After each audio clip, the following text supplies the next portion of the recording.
Christmas is in danger, again. But this time, saving it doesn't just require a shiny nose. It requires mastering double jumps, solving puzzles, and outrunning a very hungry Bumble. This game acts as an interactive retelling to the original 1964 stop-motion film, featuring iconic music like Holly Jolly Christmas and other Christmas tunes, as well as visuals that attempt to replicate the classic claymation style. This game is a 3D platformer collectathon, if you will. Very similar to stuff like the Super Mario 3D games. There are no enemies at all in any of the levels, so it's like a super easy 3D collectathon platformer. The only real challenges are finding the collectibles and mastering platform jumps, which aren't very hard at all. There's multiple different characters to play as well as a co-op mode, so you can play 2-player at the same time, split screen. You can play as Rudolph, Clarice, Yukon Cornelius, and Hermie the elf. Each character plays the same. They all have a floaty glide that they can do. They can double jump. They can dash. They all play the same, so just pick your favorite. This game plays a lot similar to Spyro the Dragon. You have a dash attack, which kind of reminded me of Spyro's headbutt. This dash attack lets you get across the open landscape super quickly. And I think that's what they intended, honestly. So you can just button mash it and spam it. Other abilities are double jumps, which there's lots of platforming sections where you'll need to do that. You can also do wall jumps, lots of segments with that as well. These are fairly easy to pull off, and throughout the game, no platforming segments are actually really challenging at all. They're fairly easy. There's also wall running segments that you'll find in later worlds. This isn't an ability you have, but just certain levels have certain parts that allow you to wall run.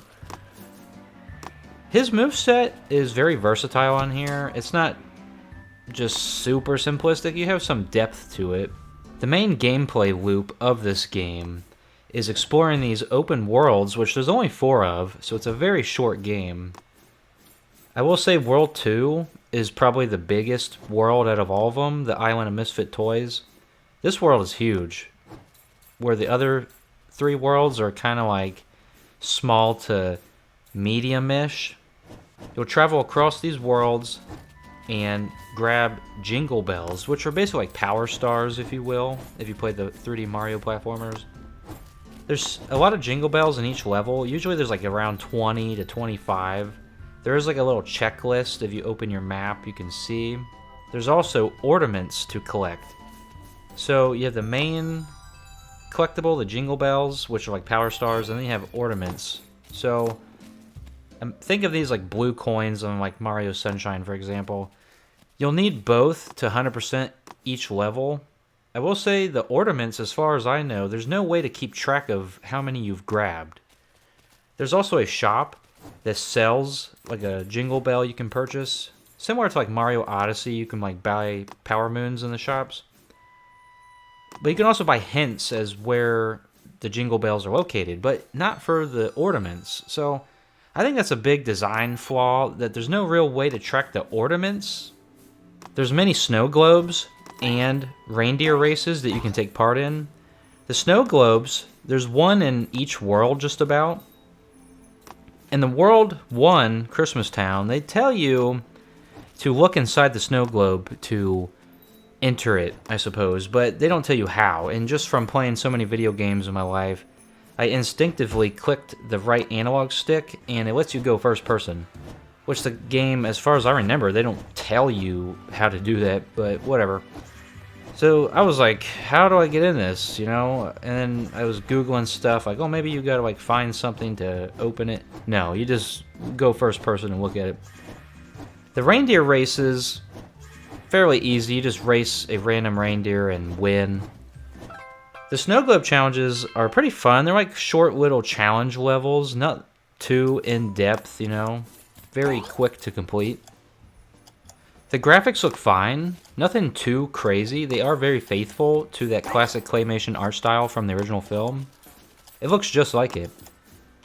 I will say, the music, on the other hand, is a mixed bag. Some of the songs just loop on repeat, and it gets very annoying. I actually had to turn the music off in the settings because it was giving me a headache. World 3's music actually has like a somberish atmosphere to it. It was actually very, very good. The graphics, nothing too crazy, but they look good, nice and crisp. But the music is like, ugh, gets annoying, very repetitive. Something else that's very annoying is Rudolph's nose going off every couple minutes. I'm not sure if it's because you get close to a collectible and that's why, but it goes off and it makes some noise and it just gets annoying after a while, and it happens a lot throughout the game. There's also lots of gold that you can pick up and collect.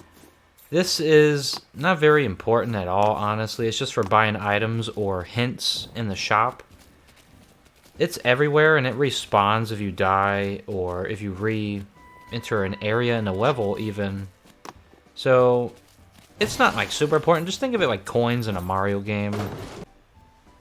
The biggest flaw with this game is the janky controls and the finicky camera. The camera is the worst part. Like, it is just very, very bad.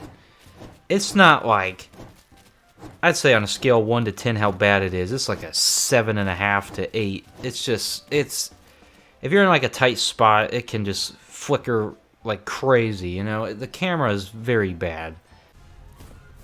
Other than the finicky camera, the game being super short, it's only, I actually 100%ed it and got the platinum trophy. It only took 5 hours, and I was taking my time exploring.